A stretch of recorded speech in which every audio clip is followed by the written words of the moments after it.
Right, back with you tonight here on In Focus, and thanks for staying on. A legal challenge against national government is looming. This as a movement comprising of politicians and business people prepared to go to court over the ongoing energy crisis. The movement, through its attorneys, has written to the Department of Public Enterprises and outgoing Eskom Group CEO André, giving them until Friday to stop loadshedding or face litigation. United Democratic Movement leader General Bantu Holomisa joins us now to explain this legal challenge. General, Happy New Year, good evening, and thank you very much for joining us. Happy New Year to you and to our viewers. Thank you for inviting me. So, I mean, as you explain it and you continue to do that, this challenge of Eskom is not a challenge of 2023. 1998, the powers that were in charge were warned that there's a crisis coming. 2008, the crisis indeed did come, and they went and borrowed billions of rands to build two power stations, and they overran in cost in those power stations to where we are sitting now with the debt that is currently sitting at Eskom. So one would say, if you want legal accountability, maybe you might want to go back there, or not? Well, I think the important thing is that this is a sign that the people of South Africa are beginning to press panic buttons, especially when we are talking of reaching, if we are not already at stage 7, already approaching 8, stage 8, then the people of South Africa are justified to use different methods in bringing pressure. I hear that there are those who will be marching to various centers. We opted this one of going to court because we want to get to the bottom of this problem. What is exactly going on there? Because we are not given correct answers. Sometimes you'll find that they come up with different excuses or makes different excuses, and the system don't seem to be talking to each other. Whether you are a minister, you are a CEO, you are an engineer, but at the same time, the people are struggling. This energy crisis tears through the SA economy, and also it affects the issue of unemployment. Is chaos, and now it's threatening even the security of the state.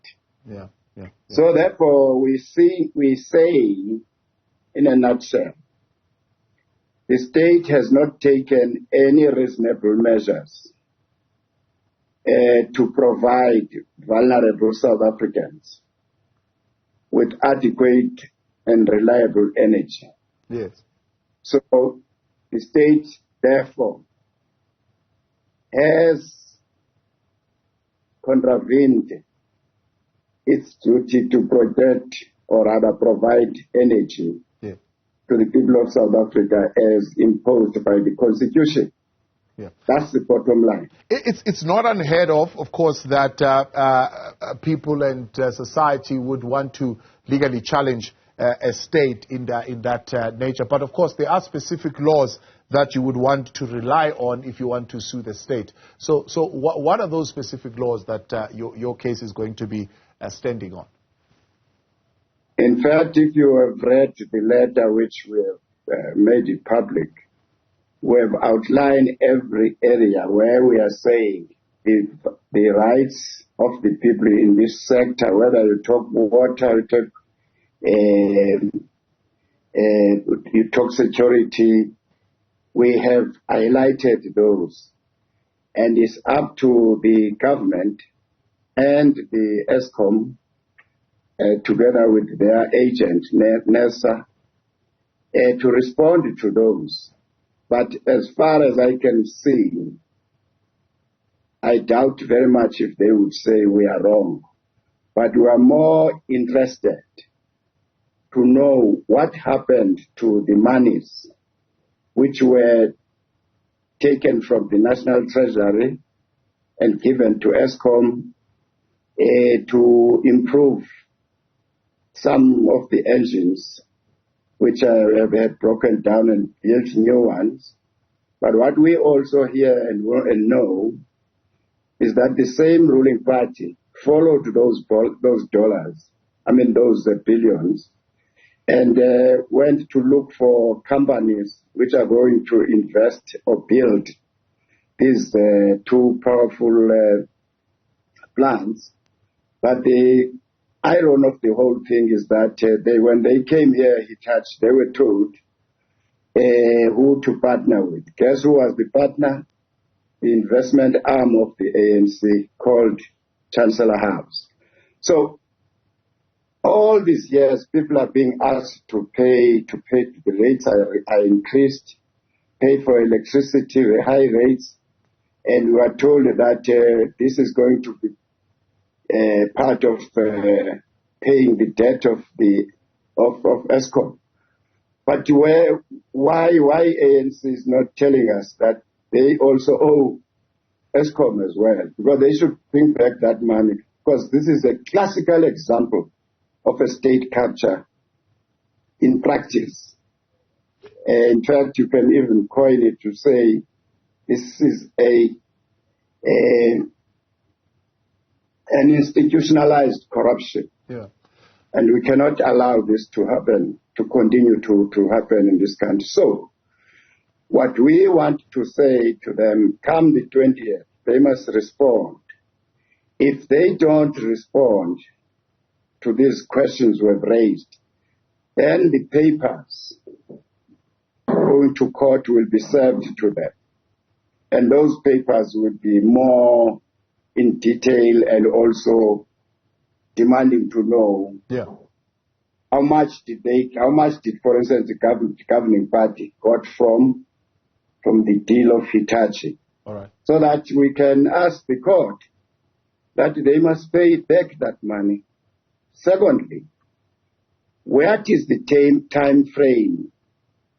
Where is the plan to deal with this crisis and the time frames? Yeah. That also will have to be tabled in Parliament. Right. All we want to know, we're not fighting anybody. Yeah. We just want to tell the South Africans, or rather the ANC government, that there is a legitimate expectation on the part of South Africans that when they were given a mandate to run South Africa, one of the things they were tasked to do was to protect the resources of South Africa. But if now they are looting those resources, what should we do? So are you saying, you, as a member of parliament, up until this point, there has not been a believable plan that has been presented to parliament? I don't know if you attended the meeting where President was briefing members of the opposition parties, I think yesterday or so. Is there, again, still no believable plan that is being presented at any level as to how they're dealing with this situation? If there was a plan, the only thing we normally hear is that the president would cut his trips and come back to the country, and he would be reported as having assembled a committee of cabinet ministers and so on. And after that, you never read or see any plan. Unless you have a plan, you know. But you would know it even before me, because your role is to inform the public. So we know no plan which is in existence. So the issue of the meeting of yesterday, we were invited, I think it was an afterthought in the afternoon, and unfortunately I told them that I won't be making it because I was busy preparing these papers or the letters of demands you are seeing today. And I couldn't attend it, but I believe other parties also had their own reasons why they could not attend. Yeah. The conversation I was having, you were talking about other arms of the country, civil society movements that have chosen particular ways in which they are adding pressure. The one organization that is marching on February 2nd is saying there is a degree of intentional misconduct, for example, on the part of the executive at Eskom that keeps receiving coal that is substandard and putting it into a power station knowing very well that it will damage the power station and there will be breakdown and there will be more money spent. Would you believe that kind of a theory, and you think it's something that is happening? We've heard that report before in the newspapers. A lot of people have been complaining about the existence of corruption and shoddy work which is being done there. So the problem we have, as you know, there are no consequences even if a person is identified. This is the policy of the ruling party. Zondo Commission have shown that, and those people, some of them are still in the cabinet, and others have been rewarded to be in the top 7 as we speak. So it's in their veins to defend their own and not to take action against their deployees, whether they're at Eskom or in the cabinet or wherever. So it's up to the voters of South Africa this time around to say, do you want another 30 years under the yoke of these oppressors? So personally, I'm sick and tired of the comrades in corruption. They have ruined South Africa. You go to the small towns like Johannesburg, townships, rural areas, everything is falling apart. Yeah. One of the lines says,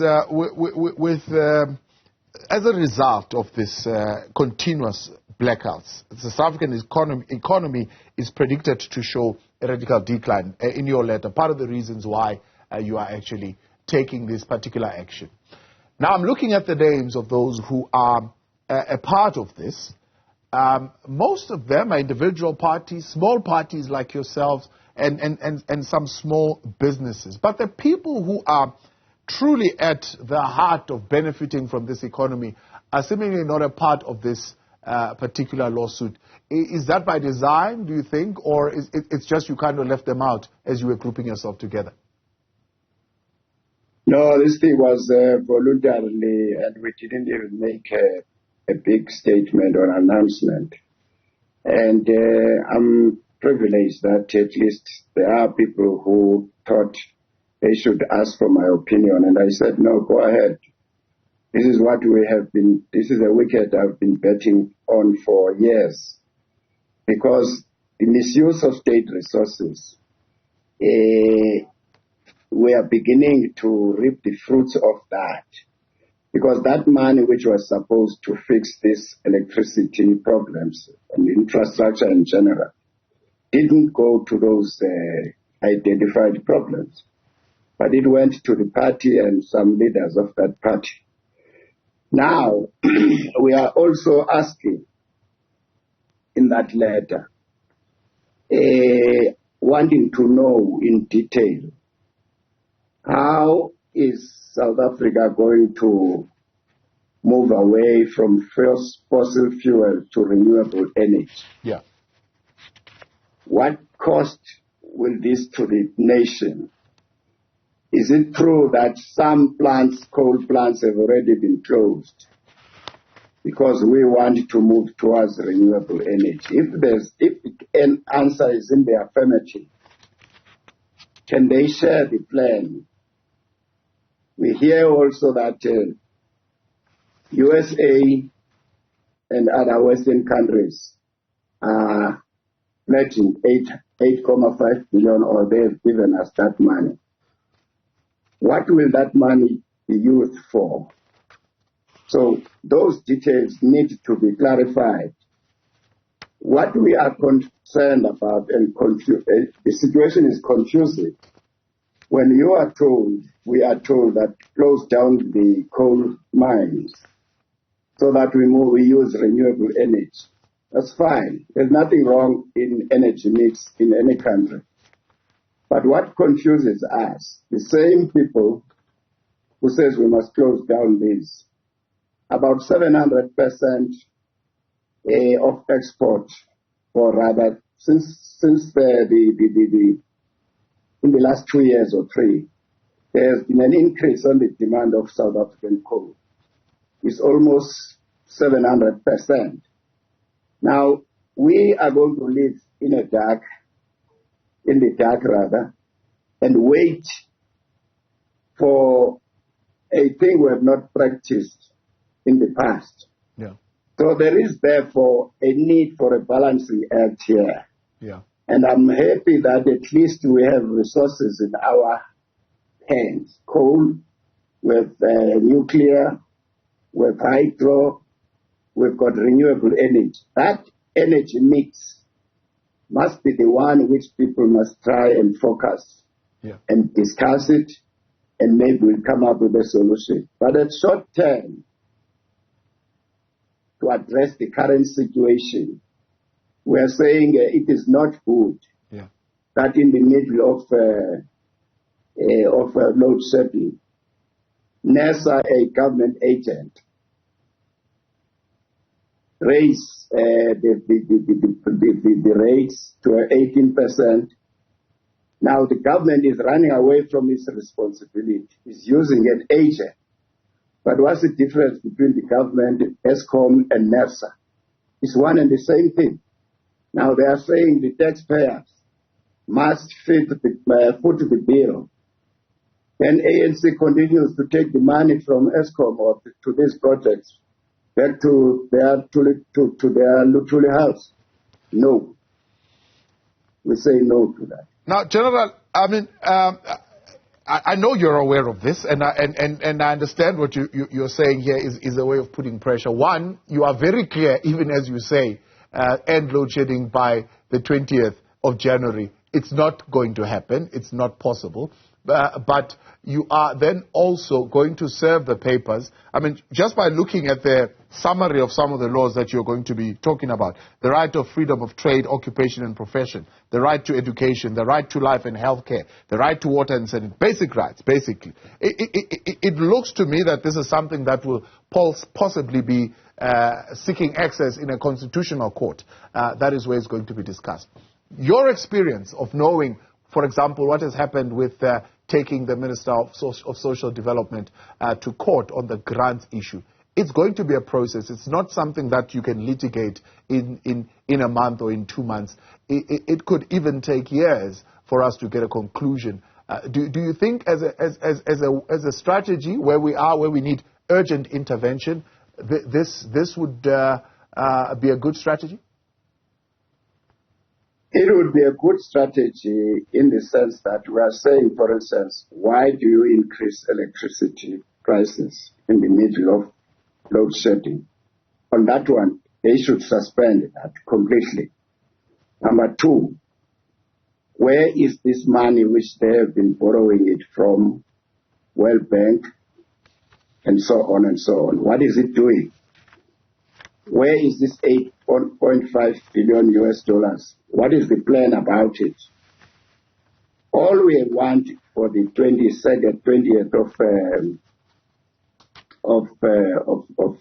of January is for these fellows to respond and stop being arrogant. This arrogance of power they have been displaying over the years is killing South Africa. We are on a slippery slope now, precisely because they didn't want to listen, because they thought they know all. Now we want to say to the nation, please take these fellows seriously. These are not leaders. Yeah. These are hyenas. Let's do something else. If it was the political parties only, we would even say, why don't you resign? Maybe we would have not even had to go to court. But we know they still have the power. They control the levers of everything. They would have said, no, they don't have budget for IEC and so on and so on. But for now, let's embark on this peaceful approach. It will also help those who will be marching. Maybe Cyril Ramaphosa and his executive will wake up a little bit. Sheraz, we appreciate your time as always. Thank you very much for coming on. Thank you. That is the leader of the United Democratic Movement, General Bantu Holomisa.